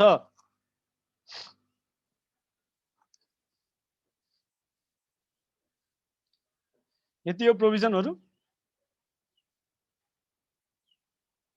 एक्साइज रजिस्ट्रेसन हामीहरूले सकाइसक्यौँ। एक्साइज रजिस्ट्रेसनमा टन्नै क्वेसन छ, लाइसेन्सको केसमा धेरै क्वेसन छ, हरेक च्याप्टर वाइज क्वेसनहरू छन्। सबभन्दा धेरै नै एक्साइज रजिस्ट्रेसनमा छ र फङ्सन एन्ड ड्युटिज अफ लाइसेन्सीका कुराहरू पनि छन्। हामीले आजलाई यति नै गर्छौँ। 1.5 घन्टा आज कुरा गऱ्यौँ हामीहरूले। आज के पढेर सकायौँ भन्ने कुरा चाहिँ म तपाईँहरूलाई लेखिदिन्छु, पढेर सकाएका कुराहरू कुन कुन सेक्सन पढेर सकायौँ, सो द्याट तपाईँहरूले त्यो सेक्सन्सहरू हेर्न सक्नुहुन्छ, नबुझेको सोध्न सक्नुहुन्छ। आइआरडीको वेबसाइटमा सेक्सन्सहरू रेगुलेसन्सहरू सबै नै छ हैन। हामीहरूले सेक्सन 23 सकायौँ।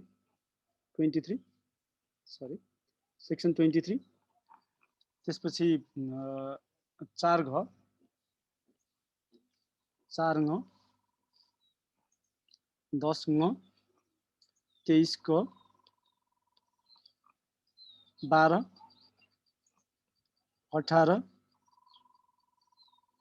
त्योसँग रिलेटेड रुल्सहरू सबै नै सकायौँ।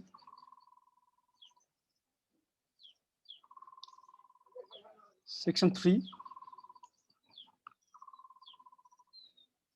3 क 3 ख 3 ख 4 ग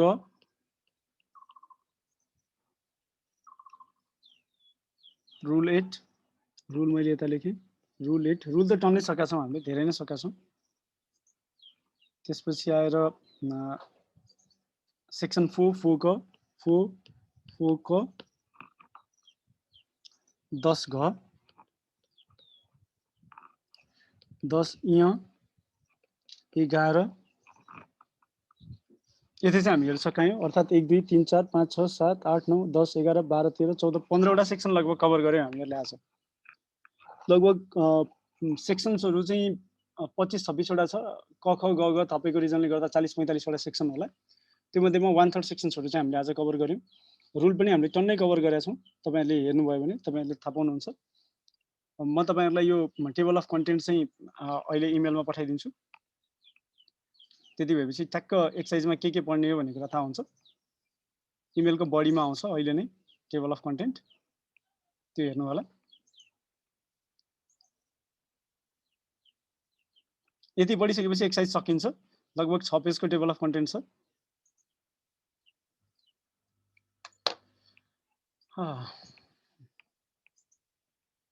तपाईहरुसँग केही छ क्वेशन भने सोध्नु होला है।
तपाईलाई इमेल आएको छ, इमेल हेर्नु होला। के क्वेशन छ भने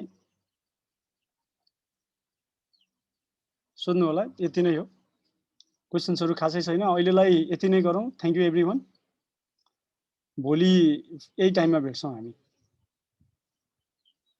2 बजे भेट्छौँ र एक्सर्साइजको अब बाँकी कुराहरू भोलि पर्सि यो हप्ताभित्रमा सकिन्छ मोरलेस। र नोट्सहरु मिल्यो भने यसलाई नोट्सकै रूपमा पठाउँला, नभए बुक कहिले निस्किन्छ साउनको फर्स्ट विकमा बुक निस्किने भयो भने तपाईहरुले नोट पाउनुहुन्न, बुक नै पाउनुहुन्छ। त्यो भन्दा ढिला हुने भयो भने चाहिँ म तपाईहरुलाई नोट दिन्छु। त्यसमा पनि ढुक्क हुनुहोस्। Thank you everyone. केही छ क्वेसन? एलिना, पूजन, रचना, प्रतिमा, डेभिड, उर्मिला, सुलभ, वन्दना, आस्था, छ question? See you all 2 p.m. tomorrow.